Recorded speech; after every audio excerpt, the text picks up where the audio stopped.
This is Indian Country Today. Esquili, yes, thank you for joining us. I'm Patty Thalohungva. Here are the headlines for Wednesday, October 14th. The U.S. Supreme Court rules in favor of the Trump administration ending the census count early. The nation's highest court ruled to end the census count on October 15th. Tribal leaders and organizations have raised concerns that Native communities will be undercounted, which will affect them for the next decade. Before the ruling, the National Congress of American Indians issued a statement raising questions about confusion over the data being gathered. Licia Maddox, Vice President of External Affairs for NCAI, is urging Indian country not to give up on this right now. We have until 6 a.m. on the 16th to make sure that we're still getting our self-response rates in and up. So, do all you can in your communities, your neighboring communities, and make sure that you're pushing out there with your friends and family on social media and letting everybody know that if they have not responded, this is it. Besides deciding how many congressional seats each state gets, the census count helps determine how $1.5 trillion in federal funding is distributed each year. And in a blow to potential voters in Arizona, the Ninth Circuit Court of Appeals is cutting the voter registration deadline short. The new deadline is tomorrow, October 15th. Arizona is a key swing state in this election. And last week, a judge ruled in favor of extending the voter registration deadline from October 5th to October 23rd, citing the pandemic. However, Arizona Secretary of State Katie Hobbs and others challenged the deadline extension. Yesterday, the appeals court said the pandemic and public health restrictions did not warrant more time for voters to register.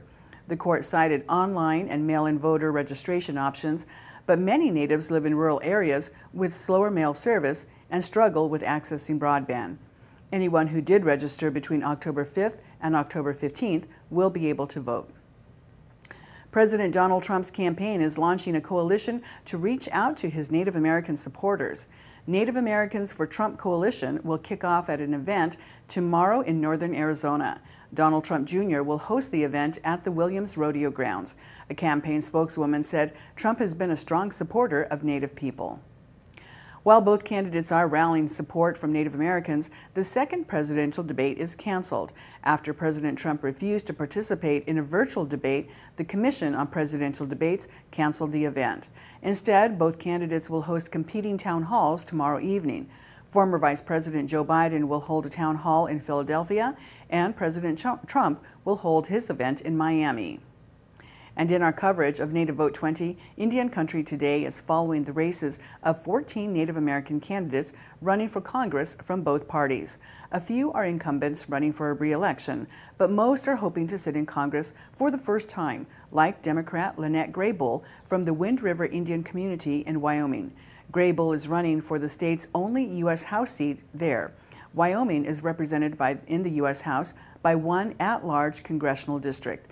Graybull is running against incumbent Liz Cheney, who also serves as the House Republican Conference Chair. North Dakota just saw its youngest citizen die from COVID-19. 17-year-old Elvia Rose Ramirez was a citizen of the Mandan Hidatsa Iroquois Nation. She passed away on October 6th. Her mother, Susan Three Irons, said as one of 9 children, Ramirez loved to help everyone. Like many North Dakotans who have died from COVID-19, Ramirez had underlying health conditions. She suffered from asthma and high blood pressure. MHA Nation Chairman Mark Fox said her death has sent shockwaves throughout the community. Many people are stunned, expressing sympathy and sorrow for her family on social media. Schoolmates and her friends in her community put together a small memorial and honored her with a moment of silence before a recent volleyball game. The Havasupai tribe is still under a strict lockdown for tourists and other visitors, but it's lifting the stay-at-home order for its residents. Yesterday, the Havasupai Tribal Council announced the stay-at-home order would be lifted for residents living on the reservation, which is at the bottom of the Grand Canyon. The lockdown order will remain in effect indefinitely, and that means all tourism is halted. Hikes to Havasu Falls will be rescheduled for next year. So far, the Tribal Council says there have been no reports of positive COVID-19 cases. If there are any, the tribe will reinstate the stay-at-home order. And on this date, October 14th, 1964, Billy Mills won the gold medal at the Tokyo Olympics. He is Oglala Lakota and is the only American to win the gold medal for the 10,000-meter race. Today, his nonprofit, Running Strong for American Indian Youth, helps all Native Americans. Happy 56th anniversary, Billy. And those are the headlines from Indian Country Today for Wednesday, October 14th. I'm Patty Thalahungva. When we come back, we'll get an update from Vern Jefferson, who survived COVID-19 after being hospitalized and on a ventilator.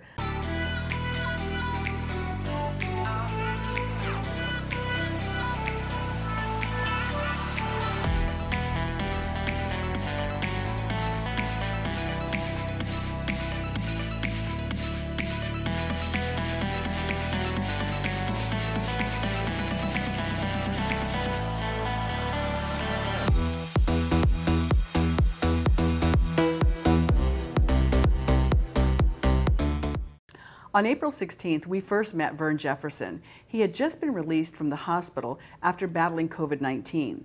Vern is Meskwaki and lives on the tribal settlement in Tama, Iowa. He's also a police officer, and when he got sick, Vern was in the midst of training for an Ironman triathlon. We decided to check back with him to see how his recovery is going. Welcome back, Vern. Yes, I'm part of the Thunder Clan for the Meskwaki Nation.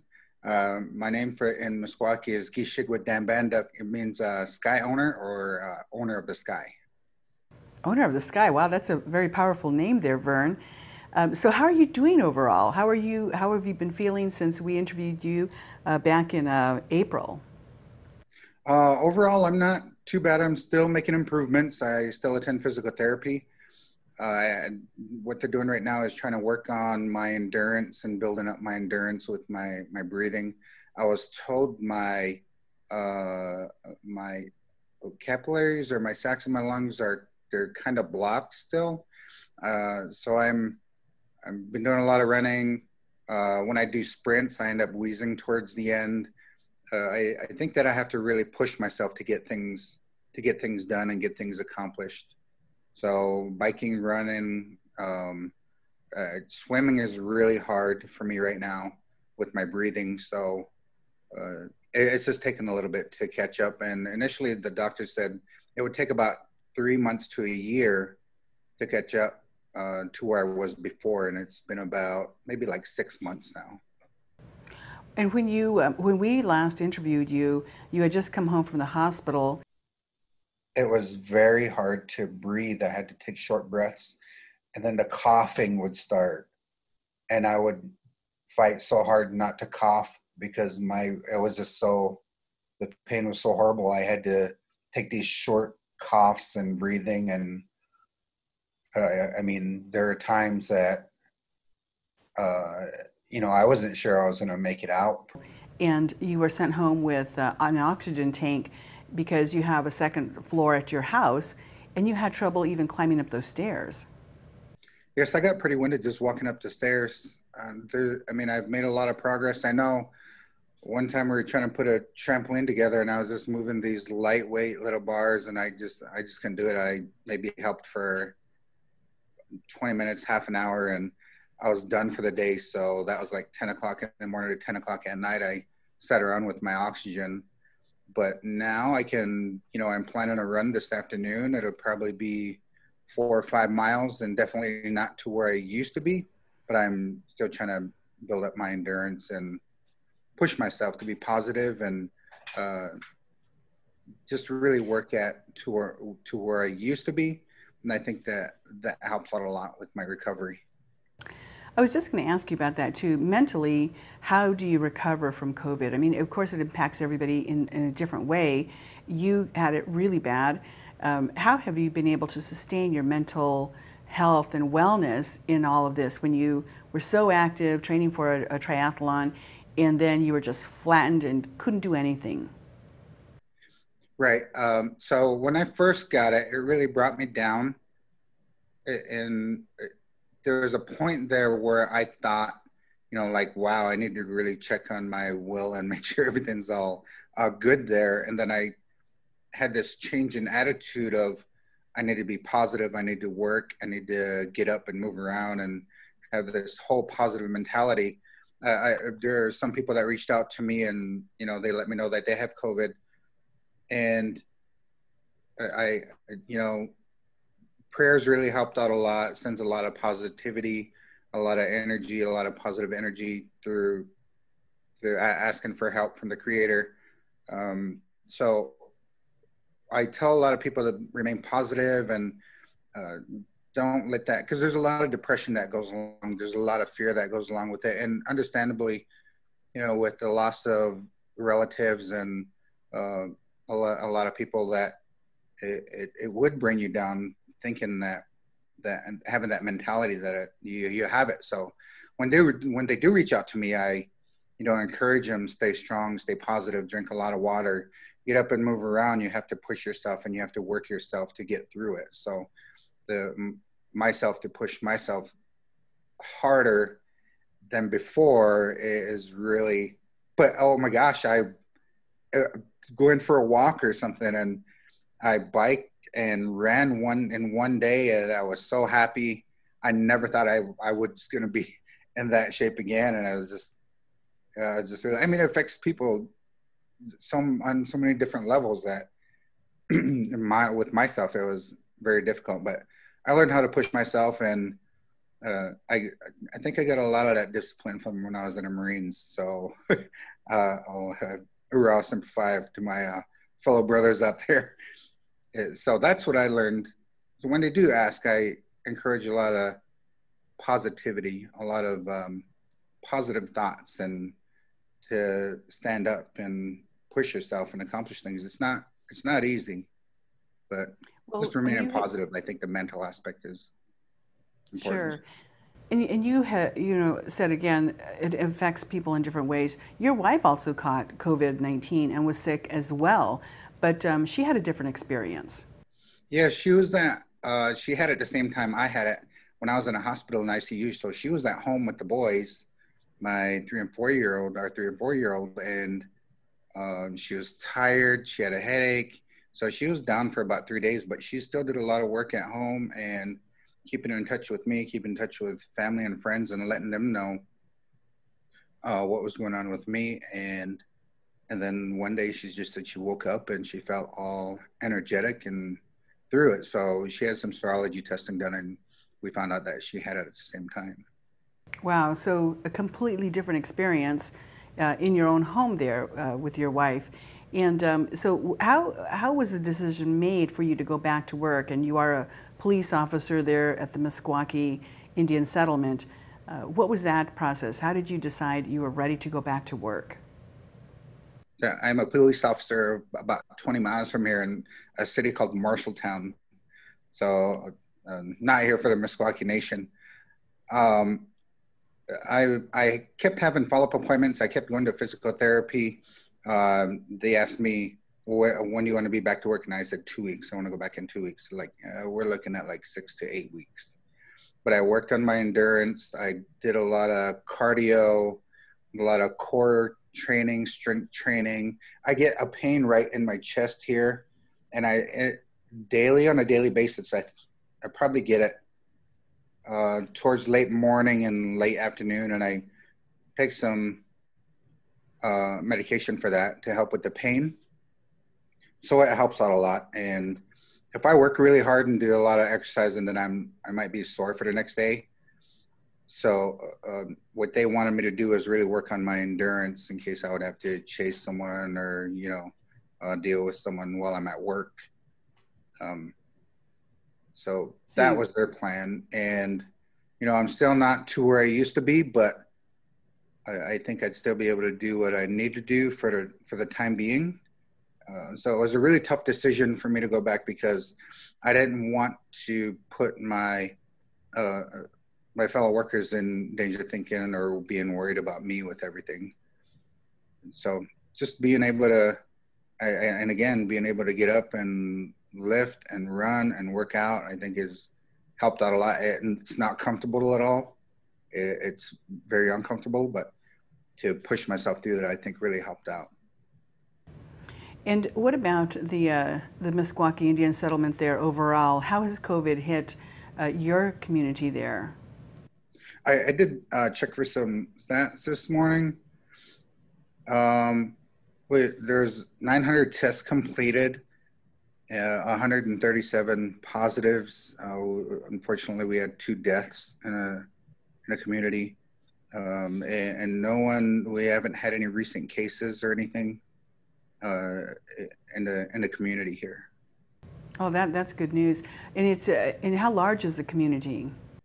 I want to say like 1,800 is a rough estimate of community members, adults through children. So. And then what about just the whole guidelines from the CDC? Are they still being enforced? Are you still seeing people wearing face coverings, social distancing, or is your community open for business? Right, we're still following those recommendations. Our travel plaza, it requires face coverings. I'm a member of the tribal council here also, so we still meet through Zoom. Our chairperson, she's elderly, so we want to keep her safe also. And again, we're just trying to think about the community being safe. Yeah, it affects so many people in different ways, and we don't know.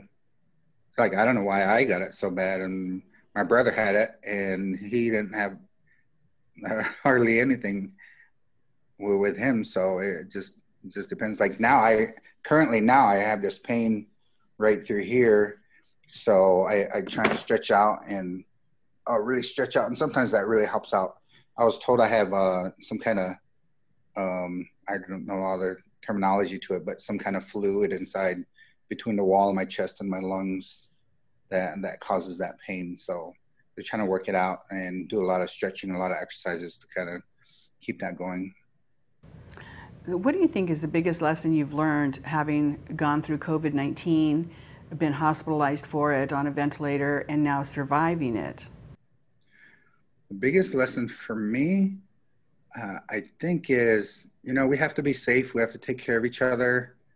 If people provide guidelines, people should follow those. I was told we had an event going on here, not an event, but more like a ceremony going on here, and there was someone that tested positive over there, and I went to go get tested again, and they said, there's no record of anyone getting COVID-19 a second time, so you don't need to be tested. I have the antibodies to it, so I don't wear a mask anymore, but I do out of courtesy for others, so they're not fearful, and there's a lot of fear instilled into people. So, but for me, the biggest thing I think is mentally is that you can really be sick and you can really be down, but your attitude really helps you out a lot. If you're going to be down, it feels like that mentally people get down, and it doesn't help your healing process, because it's a whole combination of the energy that you have inside you to be up and positive and being up and staying positive. But if you get down, it seems like your immune system goes down also. So, but if you're up and positive, it seems like it builds up your immunity and you're up and ready to go. So I think that's my biggest thing. And for people that hopefully nobody else, but that they're going to get it, is to stay positive. And, it's not nice to go through, but having a positive attitude, working through prayer and, using traditional medicine to help you through it, asking for the Creator for help really helps out a lot. Wow. Well, Vern Jefferson, we want to say thank you for joining us again and giving us an update on your recovery from COVID-19. Thank you. Thank you for having me. All right. And we'll be right back.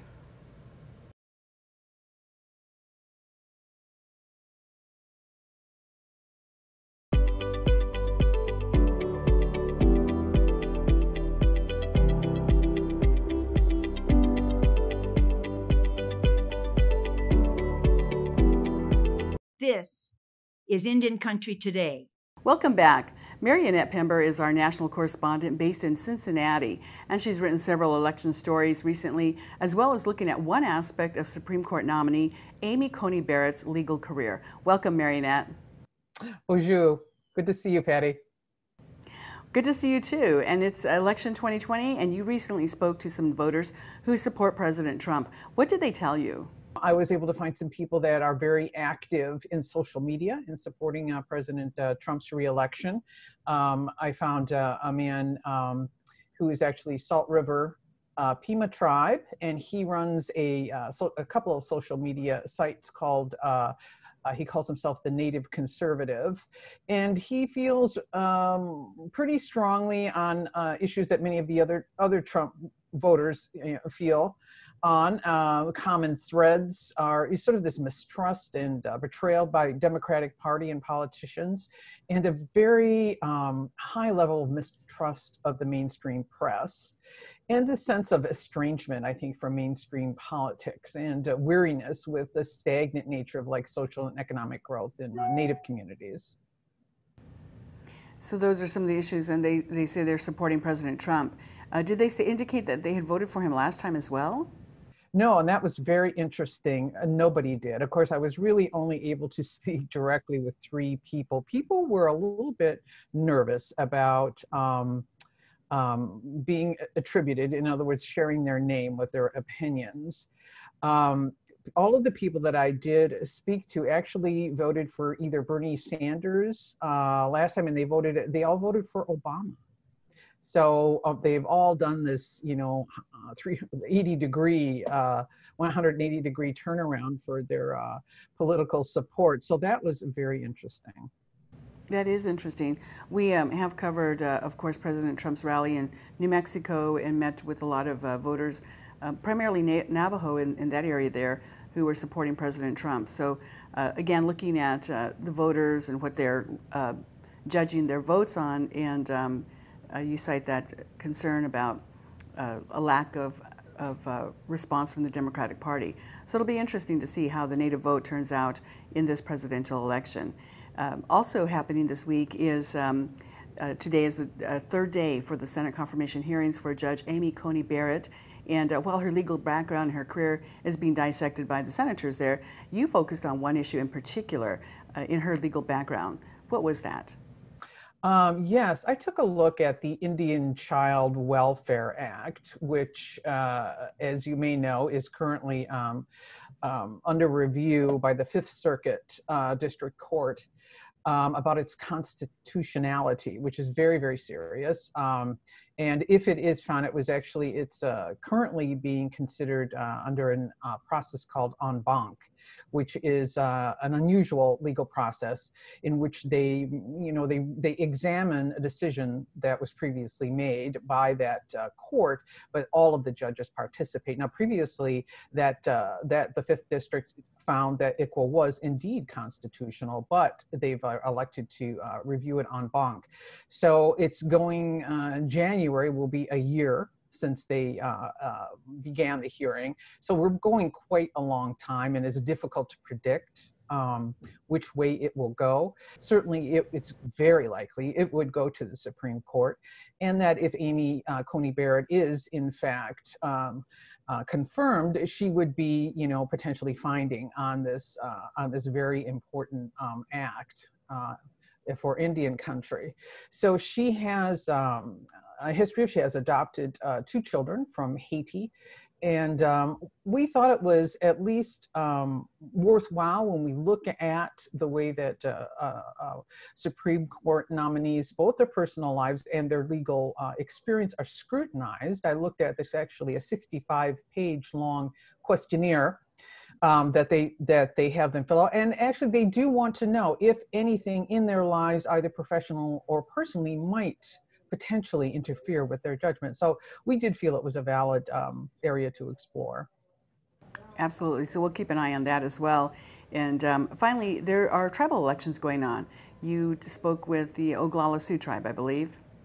Yes, and they, during this very difficult time, where COVID rates have really risen in South Dakota and on the Pine Ridge Reservation, Yes, they just had their election yesterday, and they are still compiling results, but they did release, Keeley Radio did release an unofficial primary election results, and these people then will have a runoff on November 3rd, the same day as the presidential election. So it looks like the two people who took the greatest votes for president, the main vote getter was Kevin Killer at 660 votes, second with John Yellowbird Steele at 413. So there are some quote unquote contested votes being counted. Somebody told me unofficially, and those are votes that, perhaps the people may not have had absolutely correct identification or something of that nature. And those will be probably sorted out by tomorrow or Friday. All right. Well, Marinette Pember, thank you so much for joining us. Oh, thank you for having me. And thank you for watching. Take care of yourselves. Your life is precious. I'm Patty Thawahungva. Join us again tomorrow.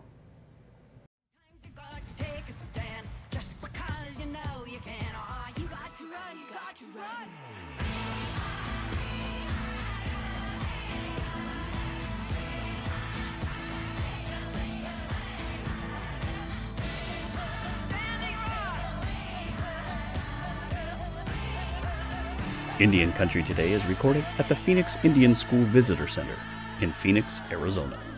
This is Indian Country Today.